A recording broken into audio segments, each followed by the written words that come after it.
Hey guys, what's up? Welcome back to the channel. This is Bucket Ponds and my name is Terry.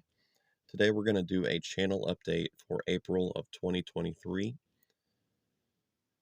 But I was out here today. It's a beautiful sun shining day here in southern Georgia.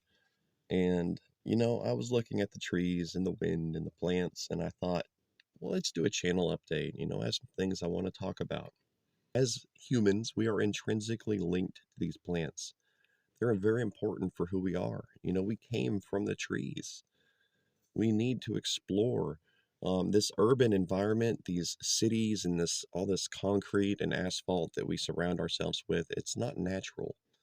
It causes depression. It brings us down. As humans, we need to see the horizon. We need to see the sun. We need to see these plants. We need to be around them. And it's just very important for us biologically and mentally to witness these green things and to observe them and to explore. It's a very big part of who we are. Locking yourself in a little room somewhere, it's going to make you sad. It's going to break your heart, and it's not where we're meant to be. But here we're looking at pool pond number 2, and we set this up less than a month ago. It has developed quite a bit from the setup video. I've added one single water lettuce plant, some rosette water lettuce, and I've added some duckweed, some sedge plants, even a yucca plant there right in the pond. Our cucumbers planted around the pond are starting to grow, and I'm very hopeful and excited about that. I look forward to feeding our snails with some cucumbers that we have grown ourselves. While observing the pond, I happened to notice this very interesting specimen here.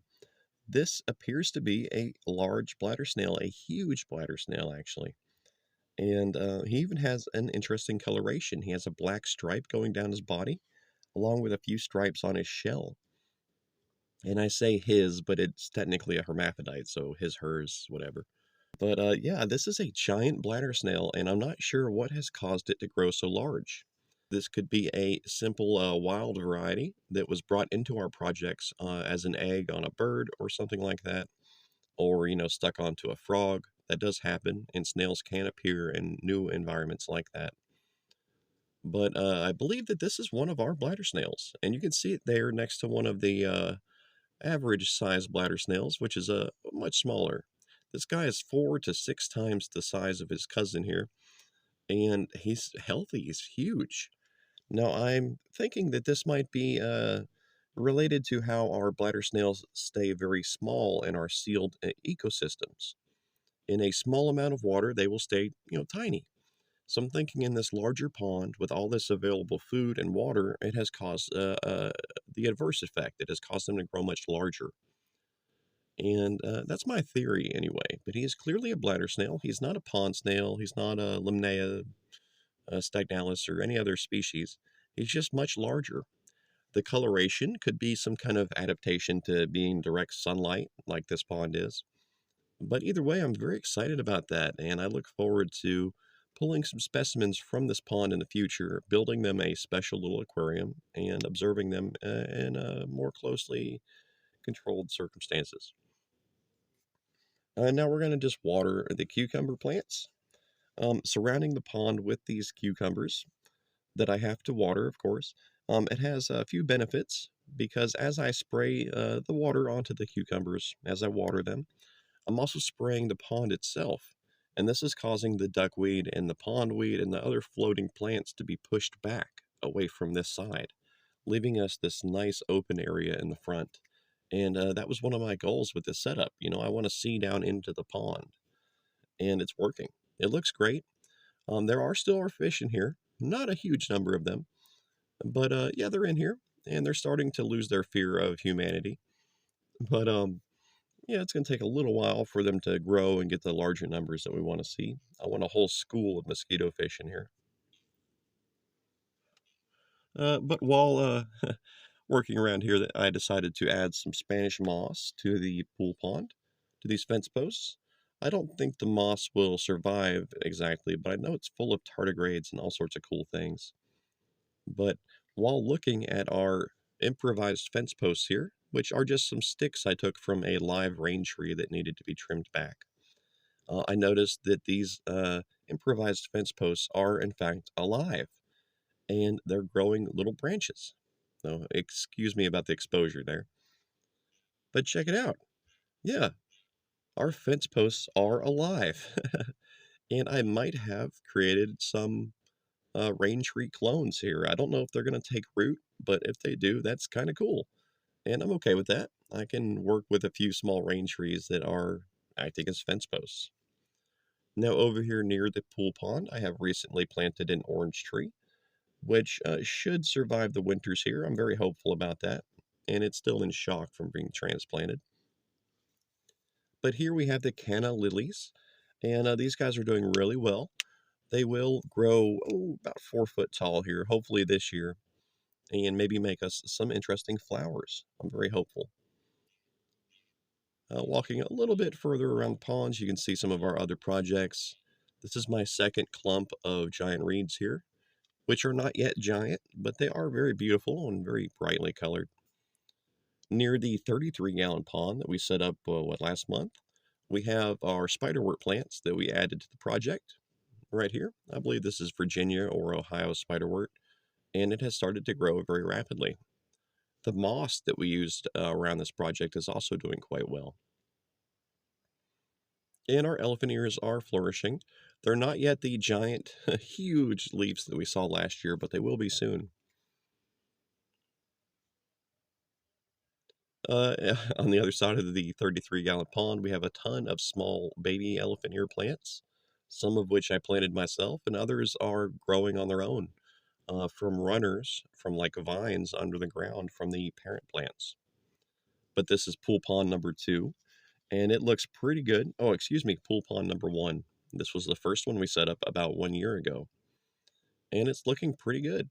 Our lily pads are flourishing, and our other plants are definitely spreading out and doing very well. Now, I am not afraid to get my hands in the project. I'm not afraid of anything like coming to get me or anything like that. About the worst thing that we have in here that we have seen are the snail leeches, which don't seem to be interested in feeding on my blood. But I've been moving plants back away from this area so that we can see the fish inside, and there they are. If you look closely, you can see the fish coming and going out of the frame. And yeah, there are tons of fish in here. I'm not just telling stories. They are in here. It's just a bit overgrown and hard to see them. And there's some of our snails in this project as well. Snails are very important to control algae, to break down organic matter, and to start part of the food chain. You know, the fish will eat the snails if there's no other food available, and the snails, as a result, will try to reproduce even more readily to make up their numbers. And it's like a balancing act. They're very important for the projects.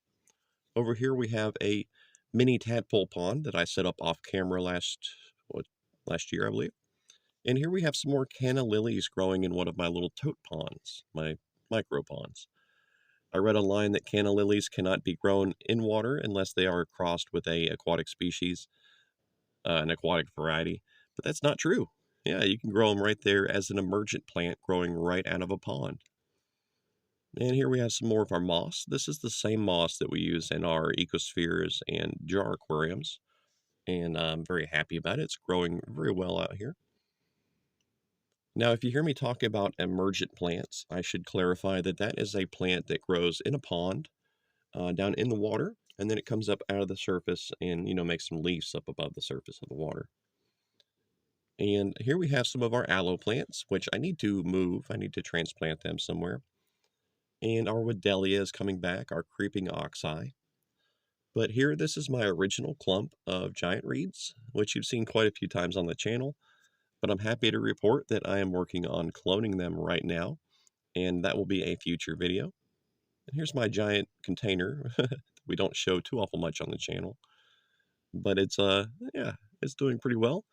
I'm trying to plant something new every single day out here, you guys.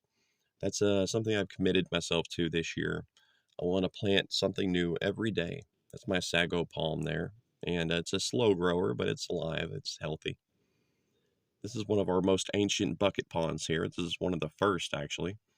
and it has pondweed, Wedelia, uh, water lettuce, and tons of microfauna down in the water. It's very well developed.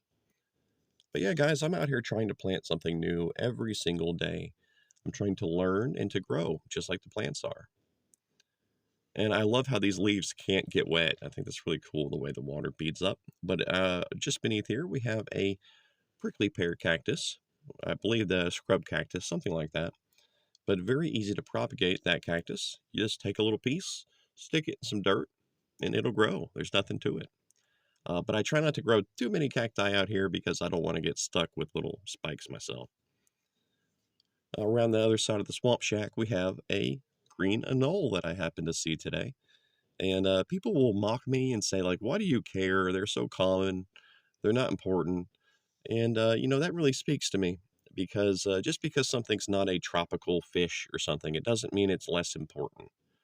Common plants and common lizards and things, they're very important to the ecosystem. It's very important to the whole oasis here that we have these anoles and these other plants. That's my Hoja Santa there, and I am looking forward to getting them growing a bit taller before we start making some cuttings. I want to spread those all around my projects. Now we're going to water some of the plants, and I don't use one of those fancy guns or, wands or whatever you attach to a watering hose. I just use the old finger method. It's free and it's far more effective. Don't spend money if you don't have to. Save your money. Spend that on your bills, on your vehicle, on your gas, on your food. And, you can do these things for fun without spending a whole bunch of money. And we're going to take one more look at the cucumbers. They are doing really well.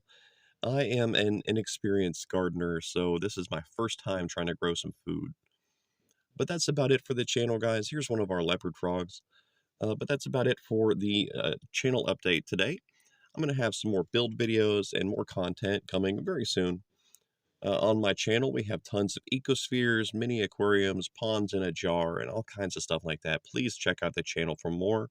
Like, subscribe, comment. Let me know what you think. Let me know how you're doing. And thank you for watching, guys. Have a great day. I will see you again very soon.